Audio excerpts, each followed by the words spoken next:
With the number of casualties rising, there is a growing focus on the tactics being used by both sides. We look at that with two experts on the law of armed conflict. Amos Giora, an Israeli, is a professor of law at the University of Utah. He had a 19-year career in the Israeli Defense Forces and is the author of the book Legitimate Target, a criteria-based approach to targeted killing. He joins us from Jerusalem.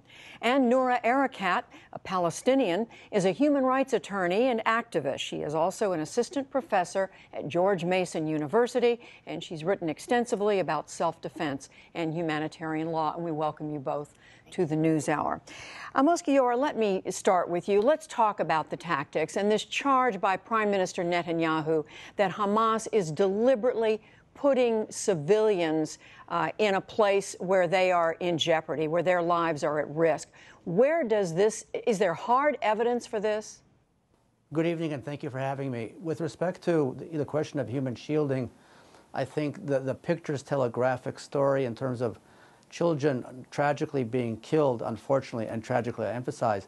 But I don't think there's much doubt that one of the reasons, not the only reason, but one of the reasons that children are dying in this conflict is absolutely because of human shielding by Hamas, whose spokesman, I believe it was last week, made a very public pronouncement calling on families to make sure, quote unquote, that their children be in the vicinity of whether it's the tunnels or the rocket launchers, and thereby endangering children and therefore really making them human shields. I don't think there's any doubt that that is an egregious violation of international law. That's A, and B, it's absolutely a tragedy on a human level. Noura Erakat, how much of that is going on? And we do read reports about it. And if it is, how does Hamas justify it? So I think you asked a very pertinent question. Is there any hard evidence for actual human shielding, or that Hamas is using Palestinians as human shields? And there just isn't. The hard and difficult truth is that Israel is targeting civilians or recklessly targeting them in ways that amount to a violation of international law. Israel has made the claim that its adversaries use human shields, as it did in 1996 in the south of Lebanon, in 2006 in Lebanon, as it did in 2008 and 2009 against Gaza. And the UN reports that have been published and investigated, as well as reports by Human Rights Watch, Amnesty International, Physicians for Human Rights Israel, Breaking the Silence, an Israeli group of Israeli soldiers, all refute this claim. And so we continue to accept this talking point without any rigorous evidence, and yet Israel refuses to subject its own evidence, supposed evidence, to public and judicial scrutiny. So, Amos Giora, if there's no evidence of it, then why does Prime Minister Netanyahu and others say this?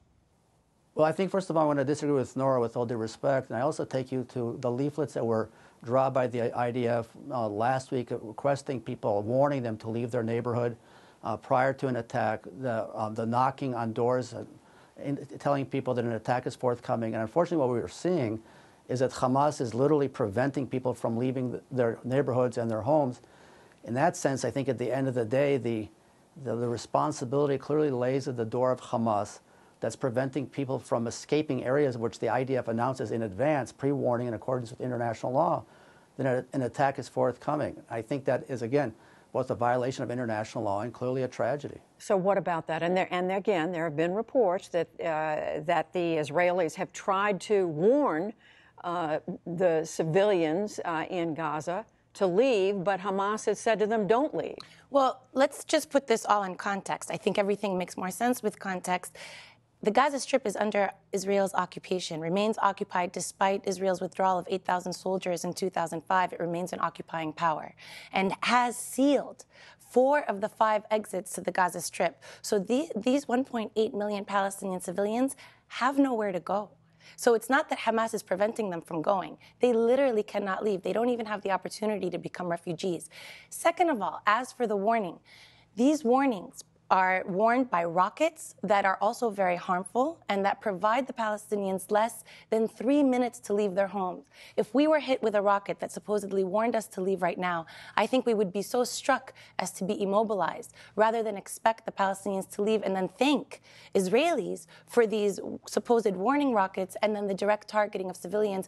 Civilian families have been targeted in their homes. A UN shelter has been targeted despite Israel having the coordinates. We should should reject these talking points and subject this to scrutiny, to judicial and public scrutiny, and not accept Israel's evasion of accountability. Amos Giora, what about that? And frankly, the other argument that one hears, that even if Israel believes that Hamas is firing rockets from civilian-populated areas, they shouldn't be firing on civilians. Right. Two responses. First of all, Noura mentioned that Israel is giving Palestinians 3 minutes. We Israelis would love to have 3 minutes notice before rockets arrive in our vicinity. We have, depending on where you live in Israel, between 15 seconds to 90 seconds. We live outside Jerusalem. We have 90 seconds to find a shelter. 3 minutes is much more than 90 seconds. That's A. B, Noura mentions that the Gaza Strip is under Israeli occupation.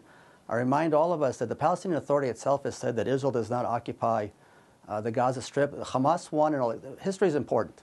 Hamas won elections in 2006. Hamas controls the Gaza Strip. Decision by Hamas over the course of the past 8 years to destroy the greenhouses that Israel left, to build tunnels, to have a rocket-making industry rather than building the Gaza Strip into what it really could have been, which would be a wonderful place for people to live. That, at the end of the day, I think that's on Hamas.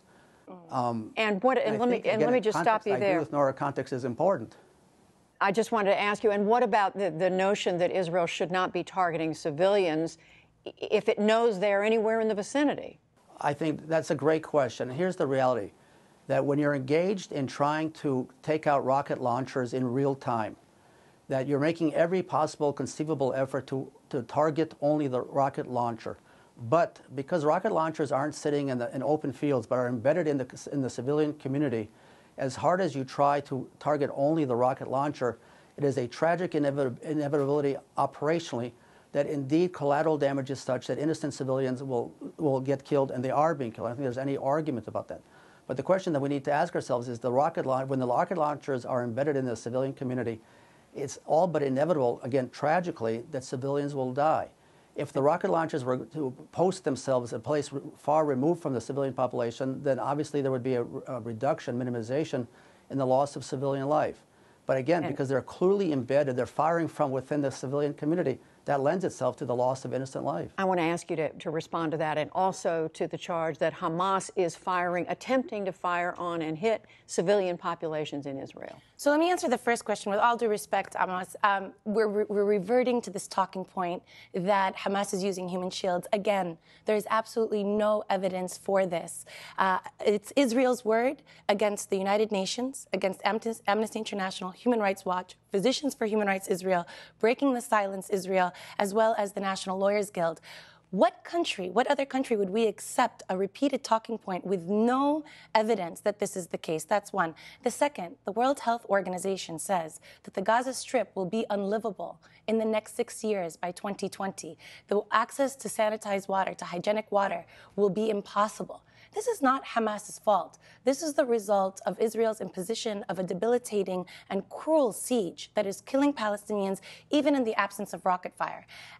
In reference to whether firing or not on civilians in Israel. Hamas is firing on civilians, look, it's not controversial. Hamas has crude rocket fire and therefore cannot distinguish between civilians and combatants within Israel. And so it's an ipso facto violation. But that's not what it's in controversy. And it's far less insidious than the fact that Israel, which we deem the only democracy in the Middle East and provide $3.1 billion a year, as opposed to the sanctions and the designating Hamas as a terrorist organization, Israel targets civilians with precise weapons technology that we provide to it. And here is what is an actual controversy. All right. This is an argument that I know could go on. We are going to have to leave it there, but we will continue to look at this. We appreciate it. Noura Erakat, Amos Giora, thank you both. Thank you for having us. And right after we taped that discussion, violence broke out in the West Bank. Israeli newspapers are reporting that 10,000 Palestinians marched from Ramallah and fought Israeli troops and police with rocks and firebombs. The Israelis used tear gas, stun grenades, and gunfire. Palestinian news accounts said that 2 protesters were killed.